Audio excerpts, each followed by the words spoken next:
What is up, everybody, and welcome back to another episode of the All Things Liverpool podcast. It's me, Anish, Dogra, and we are now approaching the climax of the season. I think, 3 weeks to go now, about 4 or 5 games left in all competitions. And, hopefully by the end of May, we'll be, celebrating with 3 cups in the cabinet and, a lovely parade with the Carabao Cup, the Champions League, and of course, the FA Cup. So, a lot to play for, a really exciting time for the club, really nervy time as well for us as supporters. But a wonderful occasion, and one where we've never experienced not many of us have experienced in our lifetime, and one where we'll hope that we can take advantage of. So let's just get right into it, and we'll begin with the Aston Villa review. So a good game, good enough, I guess. Winning 2-1 at Villa Park.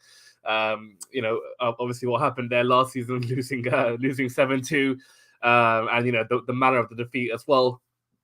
So going to the ground where we had a lot of trouble, and where there were still some scars left, and a lot of those players who played that game were in the team on this occasion. And in terms of starts, you couldn't have asked for a much worse. Conceding after 3 or 4 minutes. A really poor goal. Yes, it should have been offside. I think Ollie Watkins in the build-up to the goal was ruled out, but it was the play went on for quite a while after that, and we eventually conceded. But it was a really sloppy goal. Again, allowing the crosser to put the ball in. It's a few times now it's happened in recent weeks. Happened against Villarreal. Happened against Tottenham, and now again against Aston Villa. And Alisson did well to make the first save. I think it was from Watkins. He did well, got low and parried it away. But again, we don't stay alert. We don't be sharp, and we don't react quickly. And coming into the game, Tsimikas, who I was happy to see start, because I thought Robertson looked a bit tired in the last couple of games and needed a break. He struggled initially, as did the whole back line, really. I thought Van Dijk was a bit slow to start. Trent at right back, of course. John Matip returning into the team. And, I think Villa, they deserve to take the lead after the start they made. But credit to us, we did really, really well to make sure that lead didn't last long. And it was really imperative that we basically responded immediately. I think their lead lasted maybe 2 minutes at max, we made sure that it wasn't a prolonged period of time where, had it been 1-0, after 10 minutes, 15, 20, 25, you get more and more nervous, and then then the players start thinking in their mind like, oh my god, we're getting we're laying this screw up again, and we could lose the title pretty much in the next 24 hours when Man City we're going to play the next night.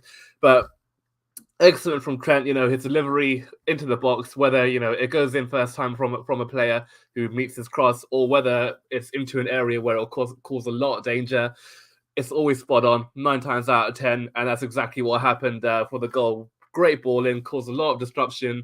Tyrone Mings couldn't really clear the ball. I think, who else was there? I'm not sure who exactly was in and around the build-up to the goal, but we kept the pressure on. Jota did well. I think he got a little touch, which stole the ball away. Van Dijk was able to keep it alive. And Jean Matip with the second goal of the season, with the simplest task of any player, just putting the ball into an empty net from 3 yards out. So great response from the boys. Really, really, really important again, just to give that belief, give that momentum back, and making sure that our heads didn't drop. And I thought from then on, it was still a very, very quite a nervy game. I thought Villa looked good on the counter attack with the high line we play. Of course, we caught them offside a couple of times. But if Villa can't get that right, and they did on a few occasions, then they have a very good chance of scoring. And I think Ollie Watkins broke the line a couple of times. I thought he was really good against our defense. Really held the ball up well. Danny Ings, of course, made a few good runs as well. But I think with Fabinho going off injured, which is, of course, like really, really terrible news for us. I think now he will miss he is gonna miss the FA Cup final. I think Jurgen Klopp confirmed it, and he will miss the last 2 league games. And I think there is a good chance he will hopefully be fit for the Champions League final. But it's a big blow not to have him in our midfield. But for that occasion and in that game, I think it was almost a blessing in disguise, because when Jordan Henderson came on, I thought we were way, way more composed on the ball and far more calmer, far more cooler, played the pass that, was a measured pass, weren't frantic.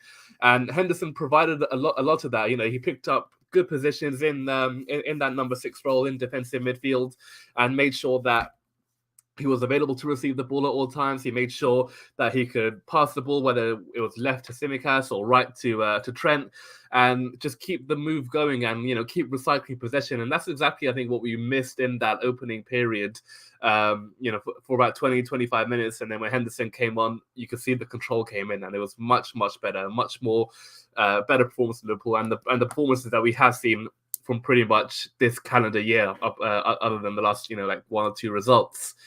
So great impact on him. I was really, really pleased as well, because I thought as well in the last few weeks he was one who looked a bit flat, looked like his batteries were running low.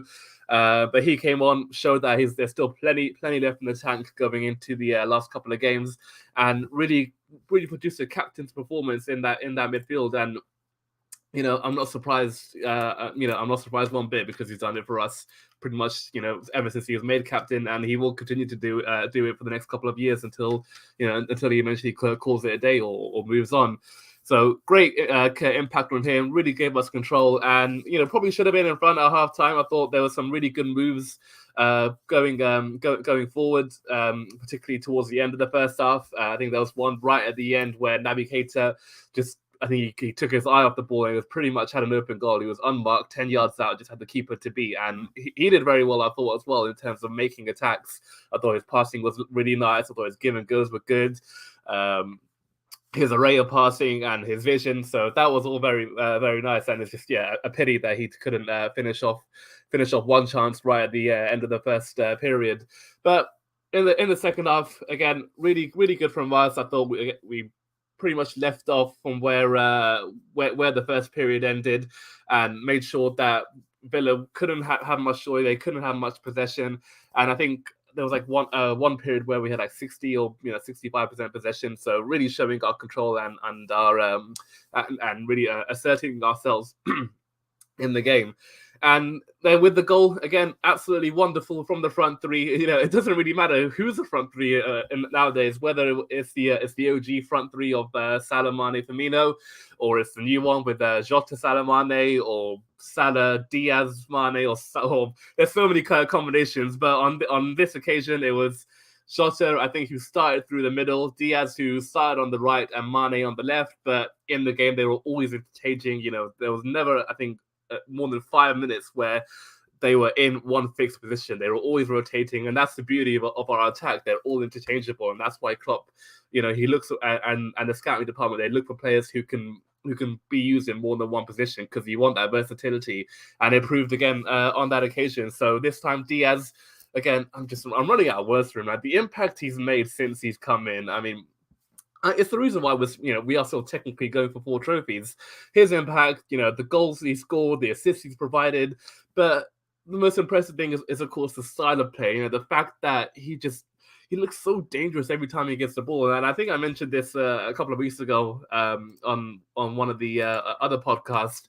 He reminds me so much of Sadio Mane when Mane first came to Liverpool, with that unpredictability. Where Mane, within 2 seconds, it could be 0 miles per hour and then 100, and then he can literally put that burst of pace within 5 yards, and it's exactly what Diaz is doing right now. So for the goal, wonderful play. Jota, I think he headed it left to Diaz. He ran down the line, excellent across. His end product is fantastic, and for a guy who's very, very quick, often you can find a player who's got so much raw pace and their end product might let them down, but he's got tons of it. And what wonderful cross. And then the header from Mane is absolutely, I mean, Carragher summed it up perfectly on commentary. It's a genius header, and it's so difficult, firstly he had to stoop low, so he had to like adjust his body to, to make contact, and then just to guide it into that corner. I mean, it's a ridiculously good header. And again, not the tallest of guys, but his heading ability, his timing of the header, his accuracy of heading, it's fantastic. And it's exactly, and it's why he scored the goal, and eventually it got us the win. Of course, there are a few more nervy moments towards the end of the game when we couldn't get the third goal. There were moments where we probably should have got the third, but we couldn't kill them off. But the defense remains strong, which is really, really good, really pleasing to see. Unsurprising, of course, given how many clean sheets we kept this season and how well our defense has done as well. And again, winning 2-1, you could ask for more, in the sense that Manchester City, of course, had a really big win against Newcastle on Sunday, winning 5-0, so that boosted their goal difference. And we kind of, maybe need to score, have a big win. So then, if it does come at the goal difference, which there is still a possibility it might, we kind of need to score more goals, because I think now they have quite a healthy advantage over us. I think like a +7 or +8 goal difference.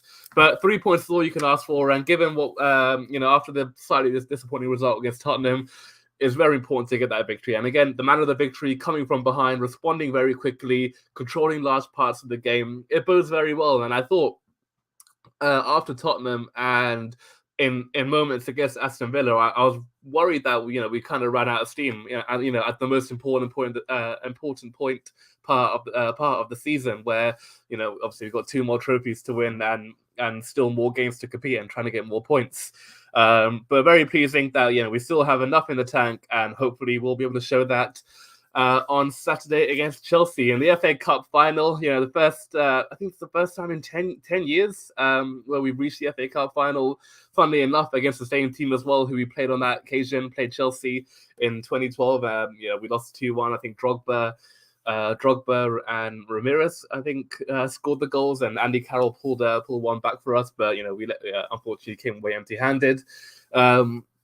And of course, hopefully on this occasion, we're celebrating, our second success at Wembley. Of course, we also played Chelsea in the Carabao Cup earlier this year in February, winning on penalties. Kelleher, the hero, making scoring the 11th, and Kepa, unfortunately, putting us into Rosette.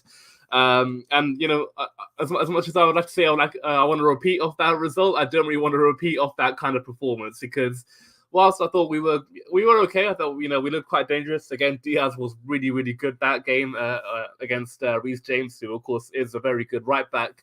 But Diaz, I think, had his number. Hopefully, and I expect he will start again on Saturday. And of course, we had moments, but Chelsea also very unlucky. I think they were like 3 or 4 goals that were offside, and I think a few of them were very, very marginal. In fact, there was one by Lukaku where if I if I'm thinking back, and if I probably look at it again, I think it might have been onside. Sorry. So Chelsea probably felt a bit aggrieved that they got away with that they didn't get one that went their way on that occasion.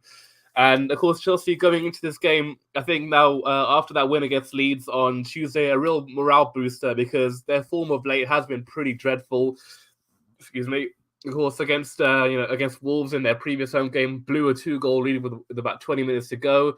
Of course, had that defeat to Arsenal, a few games before that, and in general, just I think since the Real Madrid game, they just haven't really looked themselves. They kind of look like they're basically playing in second gear for most of the time, and they don't really care about what happens in the league.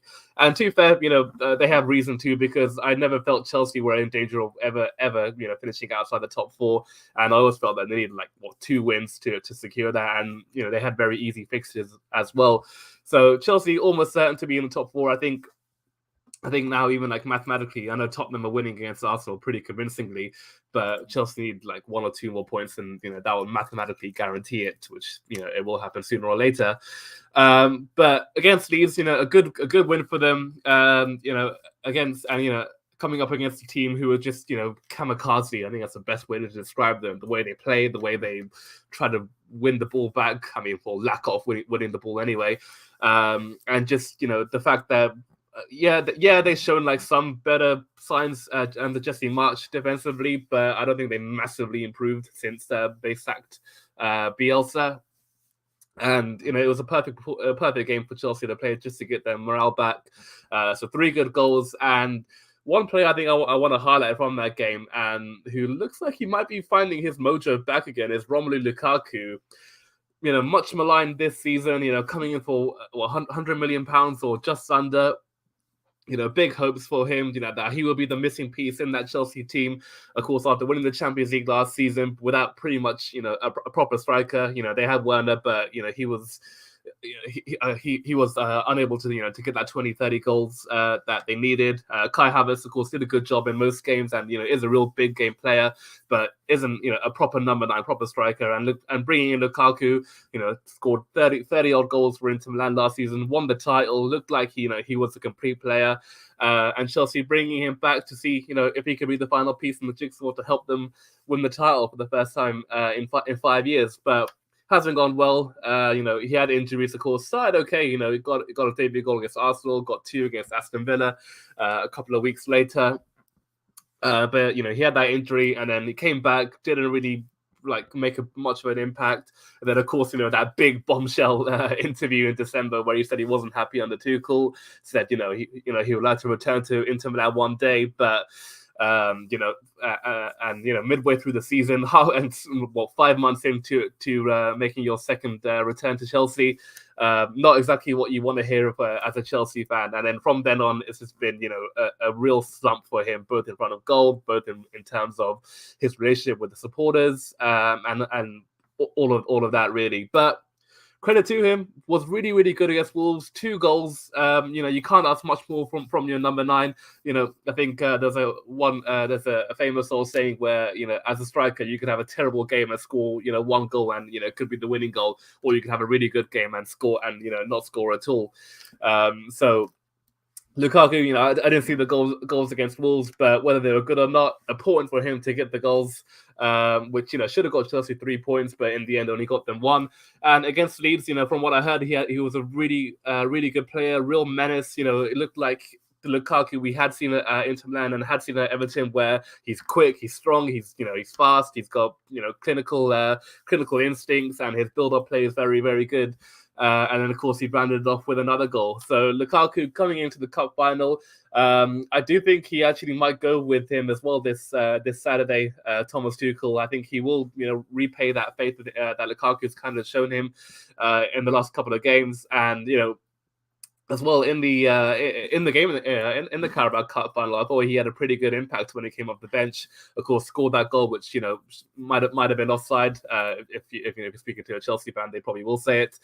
And in general, I thought he gave the Liverpool backline a bit of a test. So I expect him to start on Saturday, and we'll see how he does. I mean, I've always been a big fan of Lukaku. I love the way he plays. I love the way he his kind of stature and his ability in front of goal.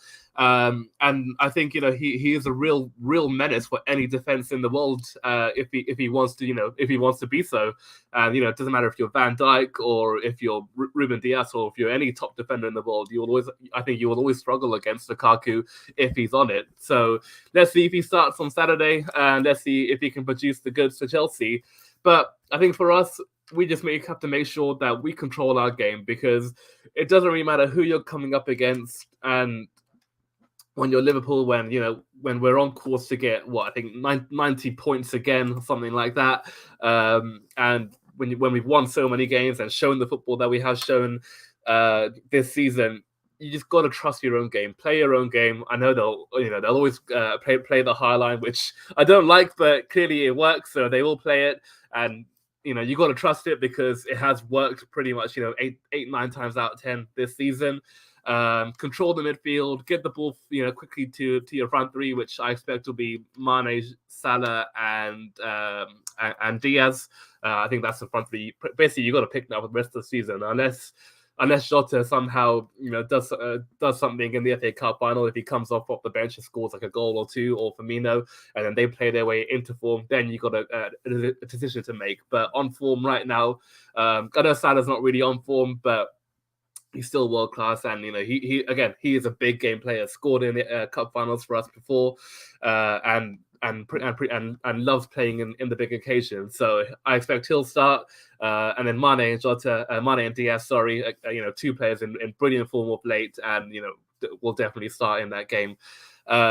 So yeah, get the ball forward to them. Make sure they can have good moments where they can cause problems to that Chelsea defense, and just try your best, because at the end of the day, you can never guarantee whatever happens in football, but what you can and always should guarantee is that the player tries their best. And if we do that, if we play to the maximum level that I know we can, that all Liverpool fans know this team can, then we will have a more than good chance of lifting our second cup of the season. So let's hope it happens, and let's hope we're lifting more silverware on Wembley on Saturday, I should say. And then let's move on now to obviously the big transfer news that has kind of rocked the world, and I think it's if I'm with my football cap on, it's a wonderful signing, and it's Erling Haaland, of course, coming to Manchester City. A brilliant signing for them. One of the best players in the world already, even though he's only 21 years old. Will only get better. Will only get quicker, stronger, fitter. Better finisher. All of that, and a real big signing for Man City. Of course, this season, even though they scored, a ridiculous amount of goals, there have been games where they needed a striker to finish off a couple of chances. I think the game against Palace away, if Haaland was in that position that I think Foden was in a couple of times, or Bernardo Silva was, Haaland scores those because he's a striker, and that's what his job is, to put the ball in the back of the net. So a great addition for them, and one that, again, with my football cap on, I am very, very excited to see, because often in years gone by, I think we've lost quite a few big chances to the likes of Real Madrid, Bayern Munich, Barcelona, Juventus, PSG, and it's really great to see the Premier League still showing that we are one of the big leagues in Europe. We are one of the leagues where the next top player wants to come to, because they feel they can, challenge themselves. And for Haaland especially, is pleasing as well, because a lot of, in years gone by, you see Bayern Munich basically sweep up team, the top talent across Germany, and of course, just taking away pretty much, the quality of that league, really. I mean, obviously Bayern have now won 10 titles in a row now, so it just shows the standard of that league. It's basically over before it even begins. So Haaland, like many other Dortmund players who have gone to Bayern, didn't do so on this occasion. I'm very pleased about that, and came to England. So great for us. Hopefully we'll see, we'll see him, tear defenses apart. And of course, show the quality that he has shown at Dortmund and as old club, Red Bull Salzburg. But with my Liverpool cap on, of course, I am a little bit worried. He is a phenomenal striker, and I think he also scored against us in the Champions League when he was playing for Red Bull Salzburg, I think in 2019. He scored. We won the game 4-3, but I think he produced a good performance and scored a tap in. And of course, a real phenomenal striker, a real top talent, and one where it could push City to the next level, and really continue to cement their dominance in England as the top team. But with that said, I don't think it makes City a million times better. Of course, they did need a striker this season. That was plain to see, but I feel they've done. They've played without a striker now for 2 years. Of course, Aguero last season was injured a lot of the time. Coming towards the end of his career, and Gabriel Jesus, didn't really set the place on fire. So they still won the league last season. They still showed a lot of quality and a lot of consistency. And again, this season, they've shown the same. They've shown the quality, they've shown the consistency, and that's why they're top. And even the years where they had Aguero at the top of his game, there were still challenges about. Of course, in 18-19, Aguero was one of the best players in the league. We were still there. We were still competing. In when was it? I think 16-17, Man City weren't competing. They had an unbelievable team, unbelievable squad, but were nowhere near the title, and Chelsea won it that season.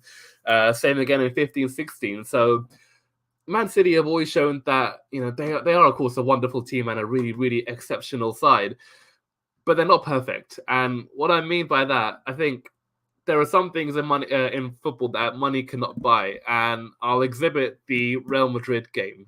2-0 up, 5 minutes to go. If you're mentally strong, and if you are, if you're mentally strong, you don't you might concede one goal, fair enough, that can always happen, but you definitely do not concede a second goal ever, and that's something I feel City lack and have lacked now for the last few years, since Yaya Toure left, since Company left, David Silva, of course Aguero now, and I always think that the City team, and of course now Fernandinho leaving too, and I think the City team does lack a few characters. Not characters in the sense that, you know, they shy away from responsibility, but in the sense that where the chips are you know, they're going down and it looks like they might be struggling, I don't see anyone in that team who will pull that team together and make sure they get through. Whereas compared to the Liverpool team, you know, it's almost like a flip. I don't think this Liverpool team is as technically gifted as Man City's. Maybe a couple of players like Thiago and Trent and the front three, of course. But as Klopp, you know, always refers to it and always mentions it, mentality monsters, because why we are so strong mentally. You know, Jordan Henderson in that team captaining, James Milner in and around the squad, still playing a couple of games here and there. Van Dijk at the back. Alisson, I think, is a big leader. Fabinho, I think, you know, has got some presence about him. And that's exactly what money can't buy, because when you have that mentality, it's installed within you from such a young age, and it just carries on from the day you start to like the day you're playing for a football team. And that's exactly what we have in abundance, and I don't think Man City don't have. Excuse me. So with Haaland coming into the team next season, yes, of course, it makes them better. Yes, of course, it makes them stronger and likely to win the league again and more trophies, maybe the Champions League at last. But it doesn't make them a million times better. And it comes to that point of mentality and the fact that they always somehow find somewhere to shoot themselves in the foot. You know, Guardiola admitted it himself. You know, sometimes he overthinks it. And it could happen again next season, and let's just wait to find out. But for the remainder of this season, of course, now 2 games left in the Premier League. For us, it's Southampton and Wolves. For Manchester City, it is West Ham this Sunday and Aston Villa the following week.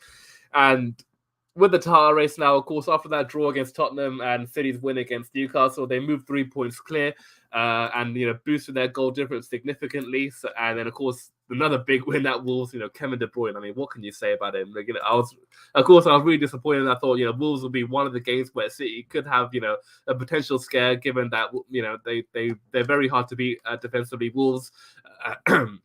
Fernandinho, of course, at the back, you know, 37-year-old coming up against 2 fast wingers. I thought, you know, that'll be a place where you could exploit. But De Bruyne, man, I mean, he's just he's the best midfielder in the league, probably in the world, in my opinion. I don't think, you know, maybe you could say Luka Modric is in the same conversation, but there's no one else really, in my opinion. And the type of goals he scored, you know, the first, you know, a left foot finish on his so-called weaker foot, you know, across the goal. Jose Sarr doesn't even have time to set himself. That's how early he takes it. Brilliant finish from him. Second goal, right place, right time. And then third goal. I mean, you could have 2 goalkeepers in that net and you could probably make the goal smaller. It's still finding the back of the net. And the amount of power, like, goodness me, you know, it's John on Risa levels. I mean, it's not, obviously Risa had an absolute peg of a left foot, but De Bruyne, you know, it wasn't that far up in terms of the power. So wonderful finish. And then after 3-1, I couldn't really be bothered to watch it anymore. So, but, you know, he scored again. And got his 4th of the match. So wonderful for him. Great for Man City, of course. Not so great for us. And, you know, winning by 5-1, that again boosted their goal difference by +4. So looking at the league table now, they're 3 points ahead with this +7 goal difference. And, you know, whilst in football, you can never say never. Of course, Man City proved that in 2012 when, you know, they lost the title. They were losing the title after 92 minutes, but then Xhaka scored, and of course, who could forget that Aguero moment? You know, 93-20. They're making a big deal out of it. It's a number I can't get out of my head, but you know, it's of course an iconic moment.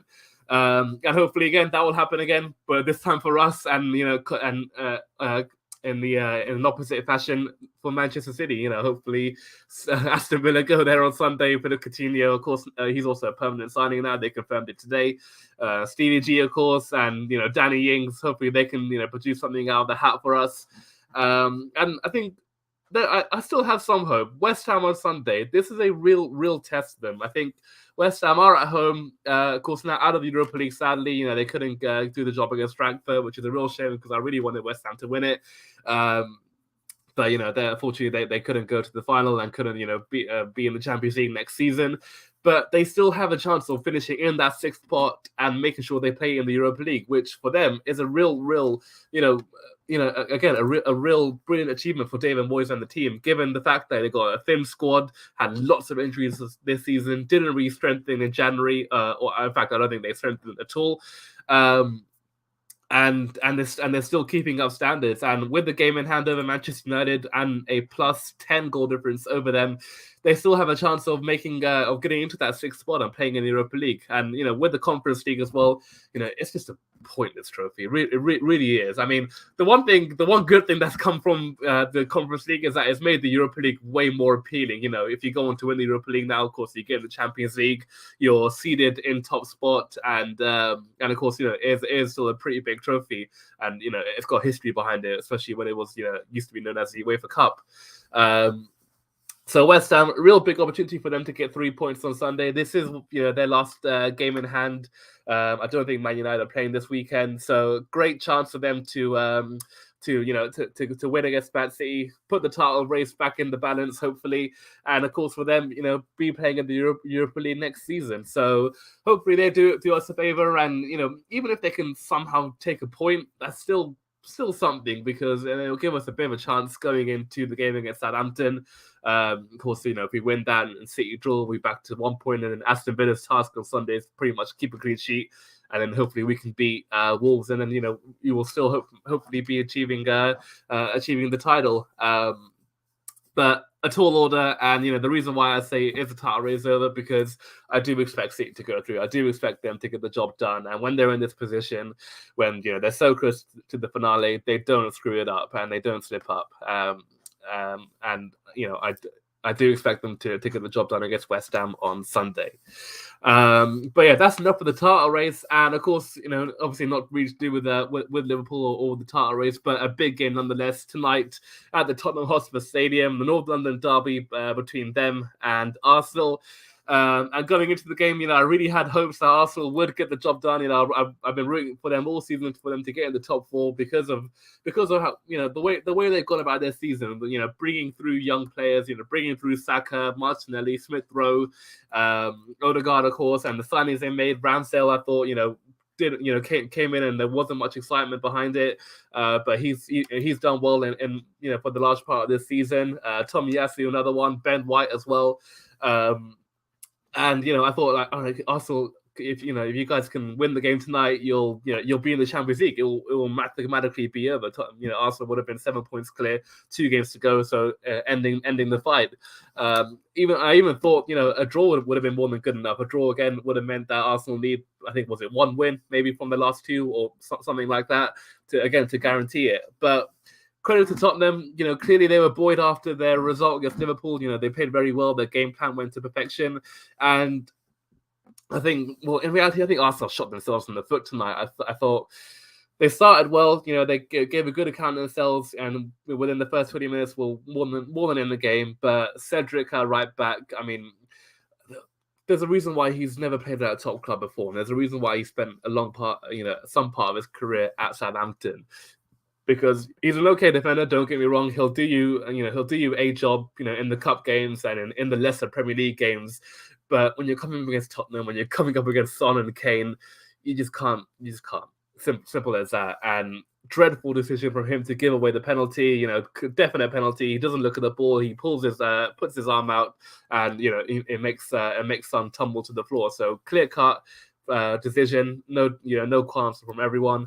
And then Rob Holding, man. I mean, when you're under pressure, when when the chips are down, and when things are going against you, keep a cool head. Remain at 1-0 at halftime. 1-0 at halftime, you're still more than in the game. Tottenham were not going to dominate for the entire match. That's not how football works. but holding, the referee, he gave him as many opportunities as possible, but stupid decision for the first yellow card. He's basically playing rugby with Son, and then the second one. I mean, that in itself that could have been a straight red card because he's not looking at the ball. He puts his arm out, catches Son in the face. But luckily for Arsenal, it's only a 1-game ban with 2 yellow cards.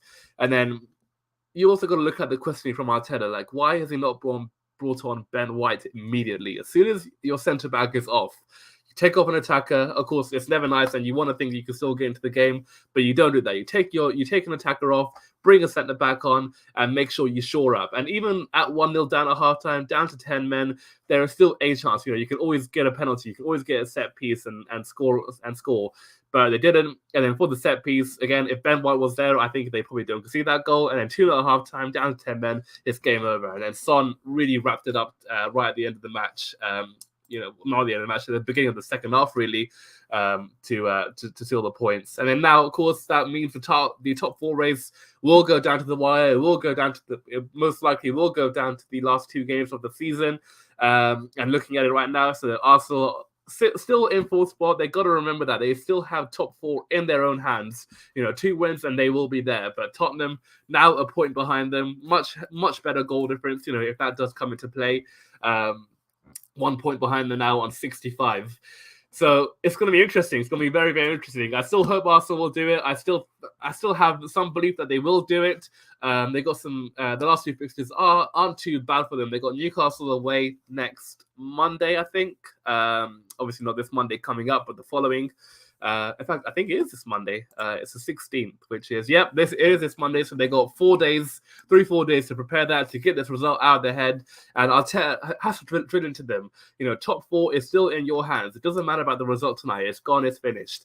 You can still make yourselves heroes. You can still bring this club back into the Champions League for the first time in 5 years. And he has to just put it into their minds that they can do this. And I hope they do, because again, like I mentioned at the beginning of this topic, it's been admirable what they've done this season with the young players. So let's see if they can hold on and get the 3 points against Newcastle and against Everton. And then as for Tottenham, in terms of their last 2 games, let's have a look quickly who they've got. Burnley at home and Norwich away. So, I mean, even that's you couldn't ask for much more than that. Norwich away, absolute joke of a club, yo-yo club, as I like to say.